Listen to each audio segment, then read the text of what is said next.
lilinisin natin yung mga pakainan. Sa painuminan ng ating mga alagang manok. Guys, ako, hinahaluan ko siya ng Sonrox. Sonrox, hello!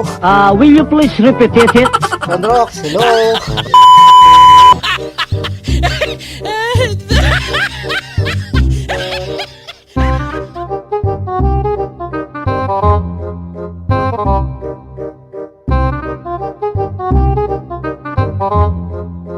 Yung gamit ko kasi pwede rin naman na hindi Sonrox or kahit simpleng sabon lang. Ayan, bumagsak. Katulad dito, liquid soap. Nahalo ko lang siya dun sa tubig natin. Tapos, nabasa. Guys, simple lang. Saka kailangan pagka maglilinis kayo ng mga pakainan o painumin na ng ating mga manok, kailangan nakasmile kayo. Pwede rin kayong manta. So weird. Or sumayaw. Or magsalita lang na magsalita katulad ko, madaldal. Kaya, Madaldal ka eh. mamaya mo, pause na naman ako. Yan. Ako ginagawa ko to every day. Hindi ko ginagawa to every week. Kasi sobrang importante na malinis ang kanilang mga painuminan. Kahit paulit-ulit. Saka guys, nag-enjoy naman ako. Hindi naman ako yung tipo na tinatamad. Parang tao rin yan. Diba? Pagka kumain ka ng, let's say, breakfast, agahan. Diba yung mga plato nyo, hinugasan nyo. Ako hindi yung ginagawa ko. Hindi yung naging practice ko.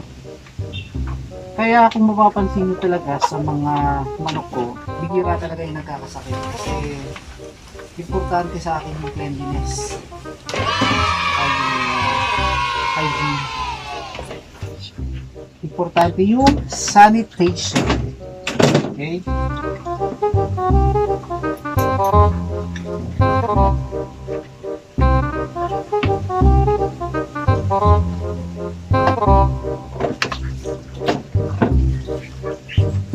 Eto, totoo to ha.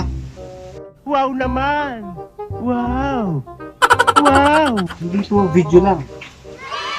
Ito talagang ginagawa ko.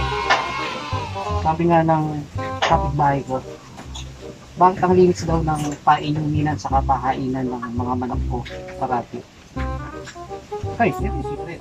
Kaya kung mapapansin nyo, no, hindi ganun kaganda yung mga kulungan ko, pero pansinin nyo naman yung mga pakainan nila. Linis. Saka pagka napansin nyo yung mga manok ko, malulusog sila, saka hindi sila gaano nagkakasakit.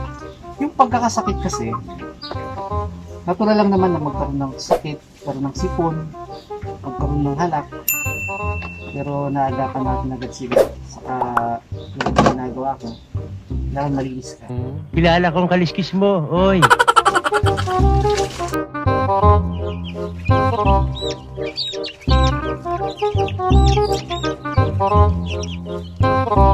Saka dapat wag din tayong maaksaya sa tubig. Alam mo kung bakit? Kasi tatas ang bill natin. Ayaw natin mangyari yun. Especially sa panahon ng crisis. Saka siyempre napag-aralan naman natin sa school natin na we need to conserve water. So lahat ng bagay na pwede natin kung saan tayo pwedeng makatipid, so ginagawa natin. Ano? Finish na.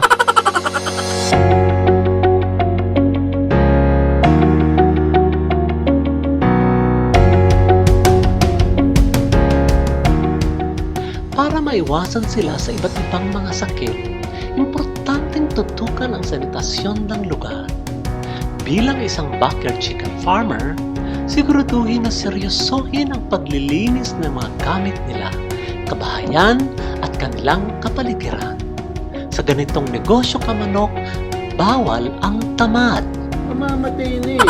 Tandaan, ang pinaka-prioridad dito ay mabawasan ang pagkahawa-hawa ng inyong mga manok sakali mang magkaroon ng sakit ang isa o ilang piraso, maging bulutong man yan, sipon o iba pang mga sakit.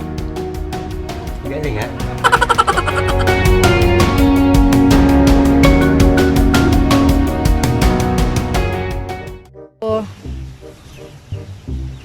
Guys, kumuha na tayo ng ipa, nag-stock na tayo ng madami. Ito, pwedeng hingin nyo sa nagkikiskis ba yun ng palay. So, pwede rin naman bilhin. So, ang ginawa ko, nagutos na lang ako, hindi na ako yung pumunta dun sa kiskisan. So, binili ko na lang siya. Siguro merong magbebenta dyan, 15 pesos o 20 pesos. Pero itong sa akin, pinadeliver ko, I think 25 or 30 pesos isang sako. Medyo maliit nga lang yung sako. Naglalagay tayo ng ipa. Kasi ginagawa ko twice every week, naglalagay ako dun sa ilalim ng kulungan.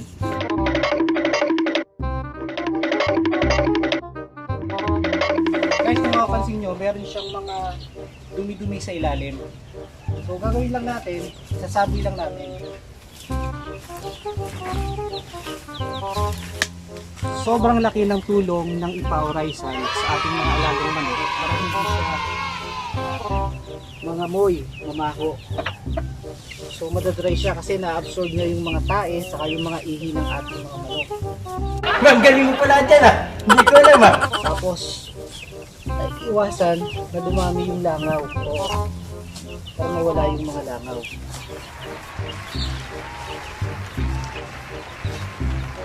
Guys, ganun lang po kadami. Hindi naman po kailangan ng sobrang dami. Tapos, ang kagandahan dyan, pwede nating walisin after 1 week. Pwede nating walisin, then gagamitin naman natin pataba ng mga halaman o ng mga gulay natin.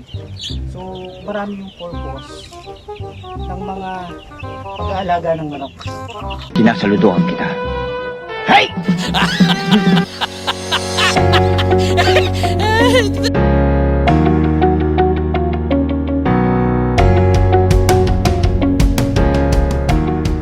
Ang malusog na manok ay isang masayang manok, ika nga. Pag malusog ang alaga mo, nagiging maayos ang kanilang pangingitlog. Nagiging mabuting inahin sila sa mga chicks nila. Diwata na mukhang kawatan.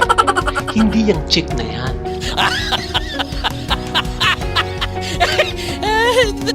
At masaya silang nakakagala sa inyong mga bakura.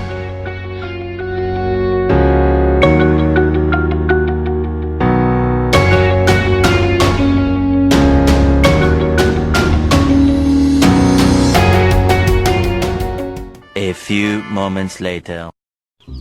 Saan mo bulong mo sa akin? Nagsiselos ka. Ano ka nasisira, ulo? Okay, mamaya tabi tayo matulog ha. Mag-worry. Sinalikot sinundot ang kanya.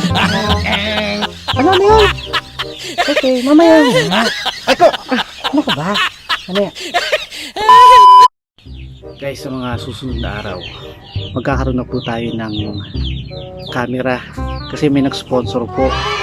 So, pakita natin pagka dumating na kasi patensya na kayo. Medyo magulo pa yung video natin kasi cellphone lang po yung ginagamit namin. Kaya, salamat.